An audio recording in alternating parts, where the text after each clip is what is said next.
welcome to the December 2018 edition of the Plympton Podcast. I'm Andrew Hill. This month we hear about the British Red Cross's Connecting Communities scheme. Keith Jolley chats with some of the stars appearing in this year's Theatre Royal Pantomime, and we take a look at some of the issues our local councillors have been tackling. Play parks in the area have been undergoing improvements over the course of the past year or so.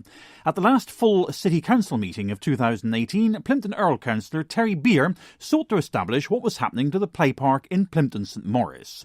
I would like to know, you've done a programme of updating play parks, and you've just said that you're going to update another 8 play parks. But not one of those play parks mentioned on the list mentions Plympton St Maurice, which is the most deprived area of my ward. Can you tell me when you plan to update that park, please? We are working to the programme that Councillor Leaves left us, the priorities that were set by Councillor Leaves, and we're working down through the list. Not satisfied with the answer given, Councillor Beer pressed the issue again. Councillor Smith, can I ask you when Plympton St Maurice Play Park will be upgraded, please? In the future, when it comes up on the list. After that rather obtuse answer, Councillor Beer moved on to the issue of child poverty. My question is to Chris Penberthy. There's been much talk this afternoon, Chris, about child poverty and the child poverty agenda. The last child poverty meeting that was held in this council was on the 29th of March this year. Why have we not met since then?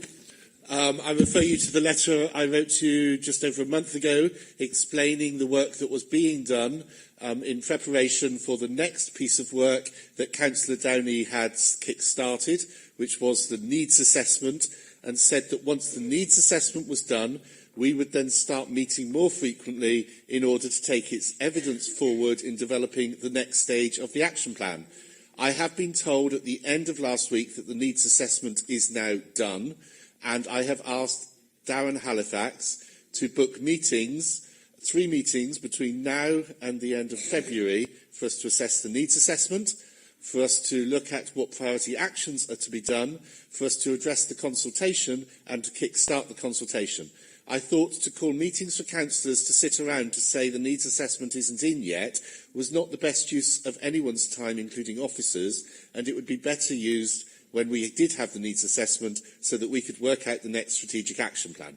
Can you just tell me why it's taken so long between March the 29th and now for us to get some answers? And in answer to your question about the email, yes, I did receive it on the 13th of the 9th, but we've done nothing, and child poverty was your priority. It is not that we've done nothing. We have done, I understand, the extensive needs assessments that Councillor Downey asked for. It has just been completed and received, and therefore we are now taking that forward.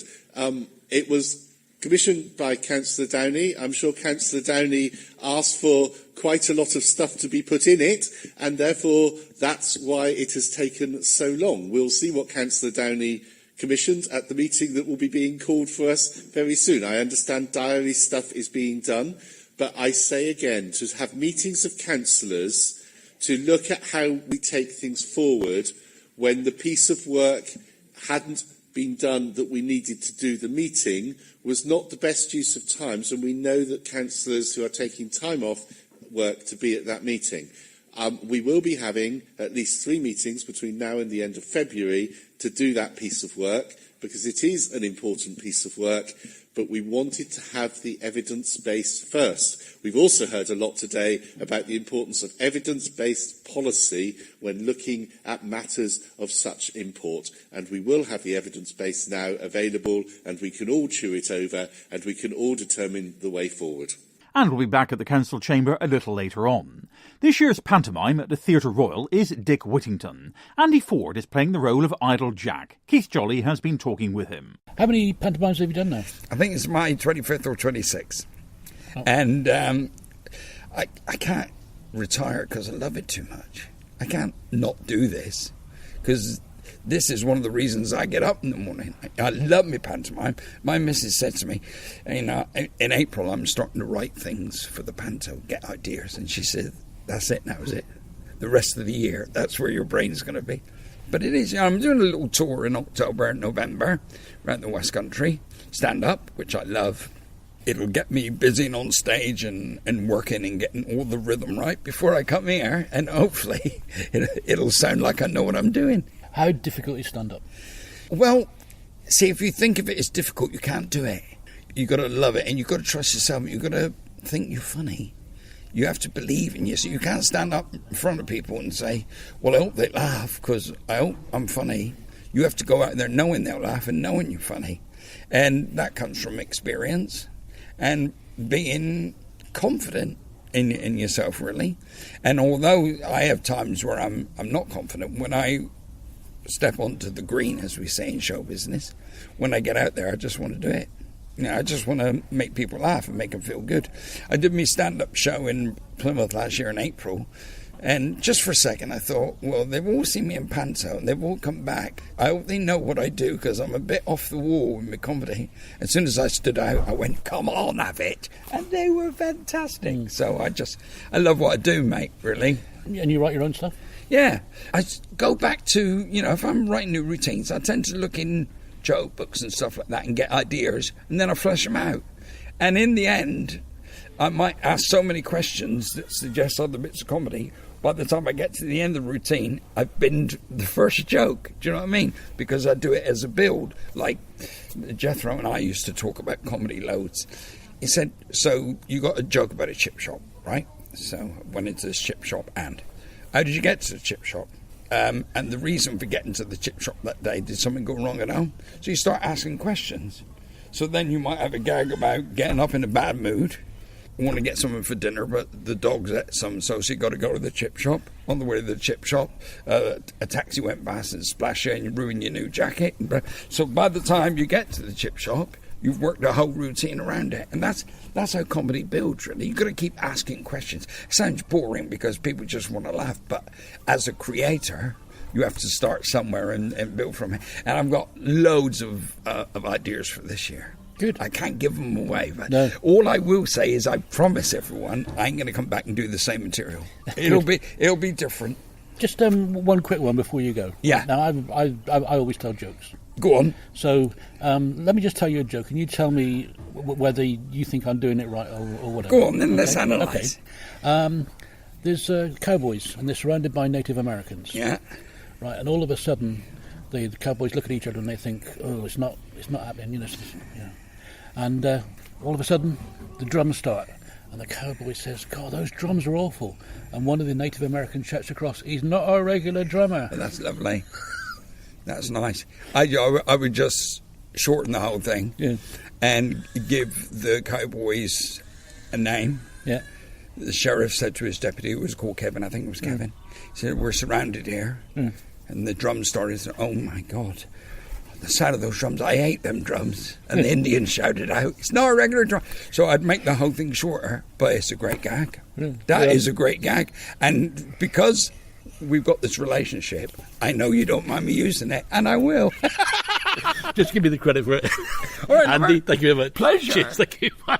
The British Red Cross have a project ongoing currently called Connecting Communities, aimed at tackling loneliness. I met up with their Richard Lynch at the Herod House Coffee Bar to discover more. Yes, we're connecting communities via the Red Cross and funded by the Co-op. It's a newish project that's been up and running for the past 12 months. And basically, it's tackling loneliness and social isolation within the community, the Plymouth City Council boundaries for 18 plus people. OK, and what sort of take-up have you had in the year this has been going? The project has been going fantastic. There is a great need for it. That's what we've experienced. Basically, our project gives 12 weeks of support to somebody who is referred to us, or you can self-refer as well. That support would include looking at activities for people who want to reignite sort of hobbies or do new things out in the community. And that would be accompanied with one of our volunteers, and that may be 6 weeks or up to 12 weeks. And what we're finding is that when a volunteer is attending the activities with the service user, the person who we're looking after, we're finding it builds their confidence up. And just being there with them and holding their hand is real beneficial to them. Now, I know when this project was in its infancy, when it was getting off the ground and research was being done, I think Devonport and Plympton were highlighted as two particular pockets in Plymouth where there was loneliness and isolation. And we're sat here in Plympton today and just been given a list of about 24 activities going on here locally. Well, why should it be that in an area where there's so much going on that there should still be elements of loneliness like this? Oh, I think obviously times change and communities change, so we have to change with the times. And the data that we're seeing is unfortunately we're becoming less and less connected with our local communities. So with this project, we hope to match that back up again and try and correct it. Now, how much is mental health an issue? I mean, we hear today it's World Mental Health Day, coincidentally, but I suppose there is a bit of a correlation between mental well-being and being lonely and isolated. Yes, I agree, and our studies confirm that, where people's mental health is seriously affected by loneliness. If I remember rightly, the study said that if not tackled at the right time, it can cost up to £10,000 per person per year when people start to feel social isolated, their mental health is affected, not just their mental health but their physical health. So there's a real big spiral. I don't know if you saw, but just by coincidence on the TV this week, there's been a programme where they've been seeking to get toddlers going into old people's homes. I've not seen this one this week, but I think it was 6 months ago, I think, if I remember rightly. I think it's a brilliant idea. What can you say? Yeah, I watched the last programme on it, and it was amazing. Okay, and what sort of people actually deliver these services that you have? Are they volunteers or are they paid employees that go out and sort these things out for people? It's our great volunteers. They're so wonderful. We train them at the Red Cross, and we couldn't, as a service, we couldn't survive without them. The volunteers give everything for their free time, and some of the things that they do for us in this Connecting Communities projects are just so wonderful. And I'll be continuing that conversation with Richard later on in this podcast. Now, though, back to the council chamber, where the discussion has turned to health issues. Councillor Maddie Bridgman, who represents the Moorview ward, wanted an update on health and wellbeing hubs. Thank you, Lord Mayor. My question's not to Councillor Down, it's to Councillor Ian Tuffin. How far along are we with the health and wellbeing hubs? How many have been opened? And are they on track and being utilised and publicised, please? Thank you for your question. There are 3 that have been opened, and we are on track to open as many as finances allow. As you're probably aware, the leader went to London and requested money to support us in our endeavours to open health and wellbeing hubs, and as yet, as far as I'm aware, no answer is forthcoming. So that would be the future health and wellbeing hubs would depend on the finances to support them. But at this point, our programme is going forward in the accepted manner. And plans are currently advanced for a health and wellbeing hub at the Reece Centre here in Plympton. Staying on the issue of health, Councillor David James expressed concern over health funding in the city. Well, Mayor, I will be the first to admit that I've never fully understood the public health grant formula from central government. I personally find it very complex and very unfair. Nor do I understand why councils in the areas that are least disadvantaged receive a higher allocation than those that are most disadvantaged. It just seems unfair to me, Lord Mayor, and that certainly applies to Plymouth. I seem to recall that we debated in council a number of years ago the issue of public health funding, in which Councillor Evans informed members that the public health allocation was £3 million short of our target. That was true then, and it's true now. Since the last debate, it should be noted that children's public health transferred to the local authority partway through, I believe it was 2015-2016, along with the new ACRA formula. That means the Government's Advisory Committee on Resource Allocation. And based on the previous figures, Plymouth was underfunded for what its population needed. Since then, ACRA has produced another formula which takes into account children's public health. This shows that Plymouth was underfunded by 21.9%. I would point out, my Lord Mayor, that the ACRA formula is evidence-based, and if set at that level, Plymouth would receive around £3.4 million extra on top of what they're receiving now. And yes, my Lord Mayor, there are inequalities in Plymouth. We have areas of deprivation, and yes, there are areas where public health is underperforming. Areas such as life expectancy, which is now around half a year below the national average for men and women. Mortality from causes considered preventable. Overweight and obesity in adults is 67% compared to 61.3% nationally. Smoking in adults is 18.4% compared to 14.9% nationally. But having said all that, my Lord Mayor, we would expect these figures to be worse in England, given the areas of deprivation in Plymouth. But they are preventable, my Lord Mayor, and that is what's so frustrating. These are preventable.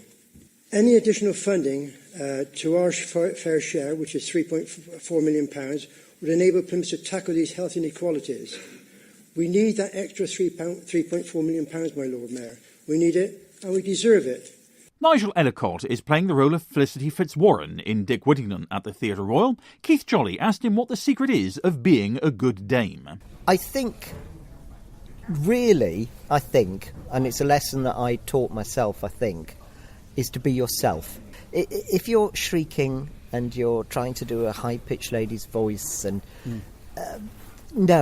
be yourself, be genuine. If you need to, you have to really, truly believe what you're doing. Otherwise, it's ridiculous. I mean, if I actually looked at myself now, I'm sitting here with you. It's a warm, sunny day. We're sitting on some AstroTurf, and I am dressed as a lady in a gingham outfit with a bright orange pinny. I've got a hat on my head. It's ridiculous. You've got to believe in it. And when we're doing things like Jack and the Beanstalk and you have to sell the cow, I swear to you, I honestly, at that moment, truly believe I am selling my best friend. The kids know if you're faking it. You've got to make it real. If a villain's going to be bad, that guy on stage, and I'm sure John will be doing that this year, he truly believes he's evil incarnate. You've got to, because it's a stupid thing otherwise. It's just, who's going to believe? Why do children in the audience, without being trained, without being told, their parents don't tell them, when someone comes on in a white sheet and goes woo, woo, woo behind the comics, why do they all scream it's behind you? They don't know why, but they do, because at that moment they're truly believing it. And we on stage go, oh no, there isn't, and the kids scream, oh yes, there is. We have to share the suspension of disbelief. If we don't, we're doing it wrong. That really is an interesting thought, because, you know, as basically you're a man in a dress. Yeah. And you can get away with things that perhaps people couldn't. That is why we were created. When Panto was first... When it became what we know it as, I mean, pantomime itself goes back to the 18th century, but if you got in a TARDIS and you wanted to see a Victorian pantomime, if you went back to about 1870, 1880, you'd sort of recognise it. If you went back to 1860, when the Dame first appears, you wouldn't recognise the pantomime. You'd still have characters we don't have anymore, Harlequin, Columbine, a clown. But the very first dames, they were harridans. They were poor, old women, almost witch-like in some aspects. But by 1880... they've developed because they didn't know what to do with the principal comics. They were putting all these names, just like today we put famous names into Panto, they were putting musical stars in, and they didn't know what to do with the middle-aged to elderly gentleman, who's funny in his own right, but what can he play? So they thought, oh, let's make him a lady. And then We can get him to fall over. We can get him to have a custard pie in his face. Can't do that to a real lady in 1880. No. So, yeah, that's why we're there, really. I mean, as you say, you've done loads of parts as far as dames are concerned, but is this the first time you played this particular dame in Dick Whittington? My first time in 44 years that I've played the dame in Dick Whittington. I've never done it. I've done 28 or 29 Cinderellas. I've done Sleeping Beauty, Snow White, Aladdin, Jack and the Beanstalk. I've never, ever done Dick Whittington. I can't believe it, but it's my first time. And my role is slightly different to trad. Because normally she's Sarah the cook, and she's the cook in the shop, and then she goes aboard the ship as the cook. I'm actually a lady alderman, so I'm Felicity Fitzwarren. It's my shop and my ship, so I think we're striking something for women's lib here. Brilliant. Well, Nigel, thanks ever so much for talking to us. My huge pleasure. And I'd hopefully come and see you and see you in action. And I think it'll be a little bit colder when you do. Lovely to see you. Thank Cheers, you. Thank you. And Dick Whittington is on at the Theatre Royal until Saturday the 12th of January 2019. Back now to the British Red Cross's Connecting Community scheme aimed at tackling loneliness. I asked Richard Lynch from the Red Cross whether there was a particular age of person the scheme was specifically aimed at. We're finding that all ages do. All ages. I mean, sometimes people associate loneliness with old age, and that is true in certain parts, but we're also finding that 18 to 24 is also an area that we need to look at, and other areas such as people suffering from bereavement, empty nesters when children have gone off to university, etc., and also health crisis or a disability. They're all sort of areas that keep popping up, but generally across the board. Now, we're a forces city, obviously, here in Plymouth. How are you finding there being issues with like veterans and forces families? Well, we've been working with Help for Heroes and the British Legion. They are referring to us, and we've got a real great relationship with them, so that's working great. So let's just have a look at if someone came to you and said, look, I'm feeling a bit lonely and isolated, or you're signposted to you in some other way. What's the mechanism? What happens next? If you want to refer to us, basically you can just contact the Red Cross office in Plymouth and ask about the Connecting Communities project. You can go online and find our phone number, or even just give us a quick ring as well. And then you can either self-refer, or if you're an organisation, the same again, you can contact the Red Cross and we can send you out a referral form that you can fill in and send back to us. Okay, and then once that's happened and you have the first meeting with the person, what's the focus there? What happens at that meeting? The focus at the first meeting really is to look at what the person's needs are, why they feel lonely, if there's any other issues there, and then to look at what activities that they'd like to do. So it might be anything from just getting down to the local coffee morning at the community centre to an art class. It's a broad spectrum, and what we're finding is actually just being there with those people, and I think I said before, just holding their hand. People find it quite difficult to walk into a room full of people on your own, but when you've got somebody with you holding your hand, that makes a big difference. I read in the briefing literature you sent to me quite an interesting case study. It was a young chap who was a bit agoraphobic, very isolated, and one of the things that was identified there was sending him to the local falconry centre, and he went along there and really got to enjoy that and brought him out of his shell. I suppose that's typical of the sort of thing that happens. Yes, a lot of areas we look at, volunteer work is great for them. So volunteering in the community, and animals is one of the favourite for all people, and because people make that connection. So yeah, case studies like that are absolutely wonderful. So this is quite person-focused in what you try to get them involved in, rather than fitting square pegs into round holes? Yes, it is. Very personal-focused on what this person wants to do, achieve, and it's got to be at the right pace for them as well. But this is a time-limited help in terms of the number of weeks that you interact with a person. It's more to get them, as I understand it, self-sufficient, for want of a better expression. Yes, we can provide up to 12 weeks of support, and we're more of an enabling service than a befriending service, because what we want is to, when we withdraw, we've enabled that person to go out into their community or whatever activity it is to keep that up. So yes, enabling, not befriending. Now, we highlighted that Plympton and Devonport were two communities particularly affected by loneliness, but do you cover other areas of Plymouth? The area that we cover is Plymouth City Council boundaries, and like you said before, 18 plus. And is there a likelihood that this might develop into other areas, not necessarily perhaps an extension of what you're doing, but might the Red Cross set this up in other communities as well? At the moment, it is UK-wide. Right. In Cornwall, I think it's in Redruth in Cornwall, and we're over at Poole as well in the southwest. I would hope that, yes, within time, that this is something we are only 1 year into the project, so it's early days, and we've got to get all the data together to look at, to see what difference we've made, and then I hope that then maybe it can be rolled out further across the UK. Now, if anyone is interested, perhaps if they themselves feel socially isolated, or if there's someone who feels they might be able to help as a volunteer in this project, what do they do? Again, go onto the Red Cross website, type in looking for Red Cross Plymouth, give me a ring, ask for Richard, or if I'm not there, somebody else will be able to help you. Yes, if you're feeling lonely or just want to chat about what options we can do, please do contact us. Volunteer-wise, we are always looking for great and wonderful new volunteers, so yes, please contact us. OK, what's the best telephone number for them to call?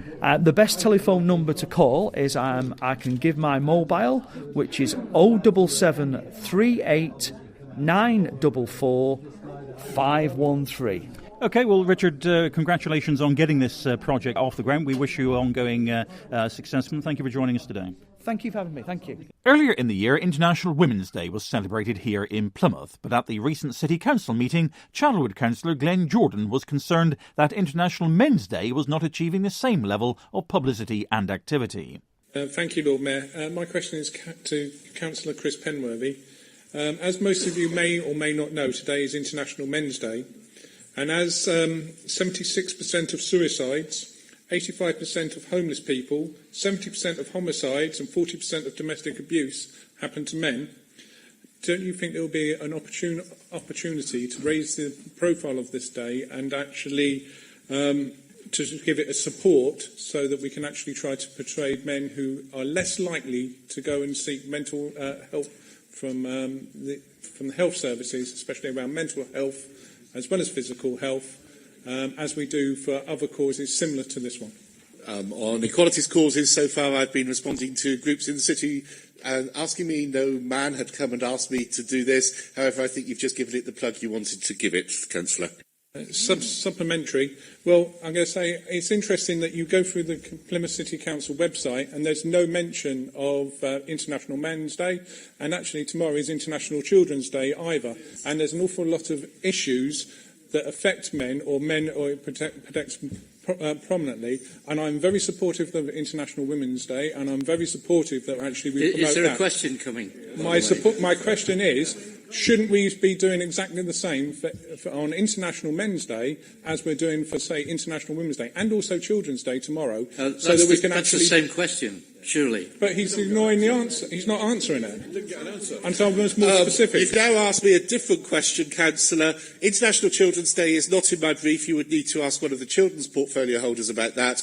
International Women's Day, the celebration in Plymouth, is organised by women independently, and therefore, if men independently want to organise a celebration in the city for International Men's Day, then that is an open invitation. I don't see that it is our responsibility to organise absolutely everything, and therefore, Councillor Jordan, I look forward to seeing International Men's Day next year being celebrated by you. If you therefore, in that capacity, wish to approach us to fly the men's flag on a flagpole, we will try to identify which that men's flag is. There is a day, at least every day of the year, celebrated by one group or another. Frequently, there are multiple days. We cannot do them all, and I respond to any request I get from communities to support them. As I said, I had not had a request from the men's community, and similarly, as in Women's Day, International Women's Day, I look forward to men in the city organising International Men's Day. And alas, that's it for this month and indeed this year. Don't forget to follow our Facebook and Twitter feeds for details of news and events in Plympton. But until the next time, have a Merry Christmas and a Happy New Year. Theme music for this podcast has been provided by audionautics.com.